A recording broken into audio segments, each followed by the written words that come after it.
ফেব্রুয়ারিতে অনুষ্ঠিত হতে যাওয়া নির্বাচন কেউই বানচাল করতে পারবে না বলেছেন বিএনপির স্থায়ী কমিটির সদস্য মেজর অবসরপ্রাপ্ত হাফিজউদ্দিন আহমদ। দুপুরে ভোলার লালমোহনের শাহবাজপুর কলেজ মাঠে আয়োজিত সংবর্ধনা অনুষ্ঠানে যোগ দিয়ে কথা বলেন তিনি। একই দিন জাতীয় সংসদ নির্বাচন ও গণভোট আয়োজন করার সিদ্ধান্ততে স্বাগত জানান হাফিজউদ্দিন।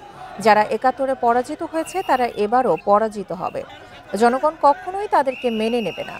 শেখ হাসিনা দিল্লিতে বসে নাশকতা করছে অভিযোগ করে তাদের ঠেকাতে সব রাজনৈতিক দলগুলোকে ঐক্যবদ্ধ থাকার আহ্বান জানান মেজর অবসরপ্রাপ্ত হাফিজউদ্দিন আহমদ।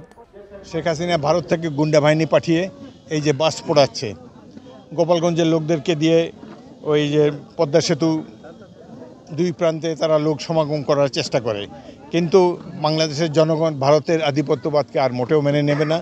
যারা মাফিয়া শেখ হাসিনা সরকারের বিরুদ্ধে ঐক্যবদ্ধভাবে আন্দোলন করেছে তারা যেন সংকটকালে একমত হতে পারে, এই ঐক্যটা যেন আমাদের মধ্যে থাকে।